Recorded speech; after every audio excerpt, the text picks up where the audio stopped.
תתארו לכם קצת אושר. Shlomo Artzi sur Radio J, Teteaou Lachem. Radio J, le 6-9, Rudy Saada. Israël risque-t-il de devoir repartir en guerre? La question se pose alors que Tsahal continue pour assurer la sécurité du pays de mener des opérations ciblées à Gaza mais aussi à la frontière libanaise, en Judée-Samarie et en Syrie.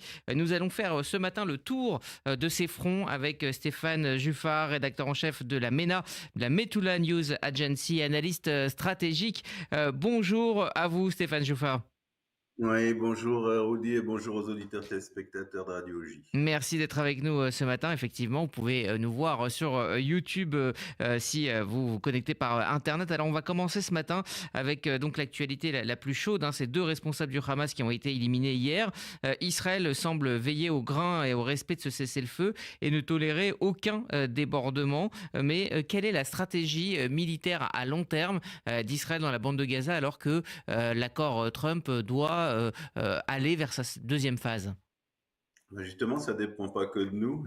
Il va falloir voir ce qui va se passer avec l'introduction des forces internationales à Gaza. C'est très intéressant. Et nous, on prépare le terrain, c'est-à-dire qu'on signifie au Hamas qu'on n'acceptera aucune déviance par rapport au cessez-le-feu. Et c'est ce qu'on fait à la moindre infraction. Eh bien, on intervient lourdement, de manière disproportionnée. C'est ce qu'on aurait dû faire avant le 7 octobre, à part ça, Rudy. Et maintenant, on le fait. On a appris nos leçons. Et si ça fonctionne, on sera très content ici en Israël. Et si ça fonctionne pas, on a toujours la possibilité d'intervenir militairement et de régler nous-mêmes notre différend avec le Hamas.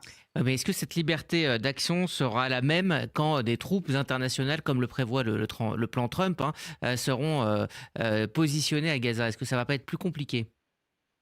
Ce sera certainement plus compliqué. On va pas se mettre à tirer sur des forces internationales européennes et arabes, sur des forces internationales tout court.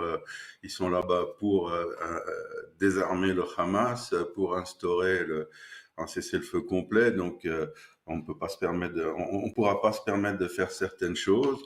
Mais on n'oublie pas qu'on contrôle encore 50% du territoire de Gaza. On le contrôle fermement. Et c'est là qu'on décidera si on continue le retrait. Donc il faudra pour ça que le Hamas soit désarmé, ou si on arrête le retrait, on compte sur nos positions. Et ce qui est pas trop mal, Rudy, parce que on encercle cette fois complètement la bande de Gaza, et c'est nous qui contrôlons à l'heure actuelle. Et pour autant qu'on reste sur ce qu'on appelle la ligne jaune, c'est nous qui contrôlons ce qui entre et ce qui sort de Gaza. Donc on a quand même une position relativement forte et aisée. À propos de troupes internationales, eh bien cela semble se passer de plus en plus mal au sud Liban avec des accrochages de plus en plus nombreux entre Tsahal et la FINUL, la force d'interposition de l'ONU. Le Hezbollah de son côté continue de jouer à son double jeu, évoque son désarmement tout en se réarmant. Qu'en est-il donc dans la situation au sud Liban, au nord d'Israël? Est-ce que là aussi il y a un risque de reprise des hostilités un peu plus d'un an après la signature d'un cessez-le-feu? Ils sont là, Rudy. Ils sont à 400 mètres de l'endroit d'où on parle. Et ce qu'il faut commencer par noter, c'est que ça fait une année que ce cessez-le-feu existe et il n'y a pas eu une roquette tirée par le Hezbollah en direction d'Israël. Ce qui signifie qu'ils n'ont pas les moyens de le faire. La question de savoir s'ils ont envie de le faire ou pas est une question subsidiaire. Ce qui importe, c'est qu'une journée de confrontation avec Israël réclame énormément d'armes et surtout de munitions. Et au niveau stratégique, c'est assez simple, c'est-à-dire que l'autoroute iranienne ou l'autoroute chiite qui traversait la Syrie et qui amenait tout ce qu'il fallait au niveau logistique à partir de l'Iran est complètement coupée. Il y a plus d'armes. Et on parle ici aussi, c'est la même chose pour Gaza. On parle pas d'armes, de quantité résiduelle d'armes, de quelques kalachnikovs, de quelques roquettes. On parle d'un armement nécessaire à soutenir une confrontation armée avec une des plus grandes et plus puissantes armées du monde. Et pour cela, il faut recevoir des quantités suffisantes d'armes et de munitions, ce qui n'est pas le cas ni à Gaza, ni au Liban. Donc cette question est hypothétique. Si le Hezbollah n'a pas tiré une seule roquette en une année et qui, à notre avis, ne le fera pas prochainement, ben c'est parce qu'il a justement pas ses capacités logistiques. Si vous ne recevez pas des roquettes et des missiles, pas par milliers, par dizaines de milliers, eh bien vous n'avez aucune chance dans une confrontation avec Israël, et ce serait un véritable suicide. Et ils ont goûté à notre capacité d'intervention, ils ont perdu tout leur commandement militaire et politique. Je parle du Hezbollah.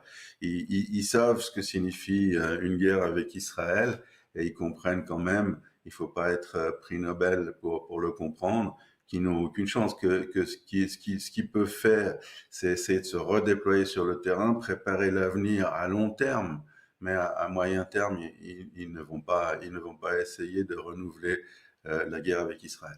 Alors passons maintenant à la frontière syrienne avec donc cette visite cette semaine, une visite surprise de Benyamin Netanyahou dans cette zone tampon contrôlée par Israël, une visite condamnée par Damas, condamnée également par l'ONU. Quel message voulait faire passer le Premier ministre israélien en se rendant en Syrie sans avoir été invité? Oui, sans avoir été invité. Il a été invité par les troupes de Tsahal. On connaît bien sûr très bien cette région euh, qui se trouve de l'autre côté de la rivière Yarmouk. Et nous occupons, Tsahal occupe à l'intérieur de la Syrie, il dirait sur une bande d'à peu près 10 voire 15 kilomètres par endroit, juste ces conurbations.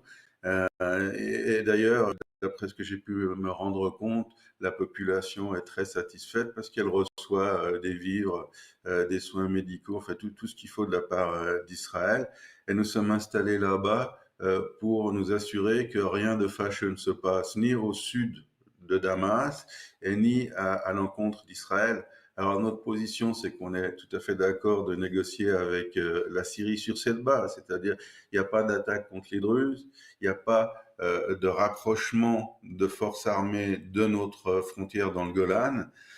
Et si ça c'est respecté, ben on n'a aucun problème de faire la paix ou de faire n'importe quel accord sécuritaire qu'il plaira à la partie syrienne. Mais ce qu'on voulait leur signifier, ce que Netanyahou voulait faire, à part se faire bien entendu un peu de publicité, parce que c'est toujours bien de se montrer à côté des troupes, eh bien c'est de signifier aux Syriens qu'on est là, on est bien là, et puis qu'à moins de s'entendre avec nous, les déclarations c'est bien beau, mais il faut un accord avec Israël pour que les choses changent. Vous voulez négocier, comme on dit en arabe, tfaddal, on vous en prie, venez vous asseoir avec nous, et puis on peut tout à fait faire la paix. D'ailleurs, nos prévisions, Rudy, c'est que dans une année à une année et demie, il y aura la paix avec la Syrie, parce qu'il existe des intérêts convergents entre ceux de Giuliani et ceux d'Israël. Nous avons les mêmes ennemis, c'est les chiites, c'est l'Iran, et dans ces conditions, et les mêmes amis aussi.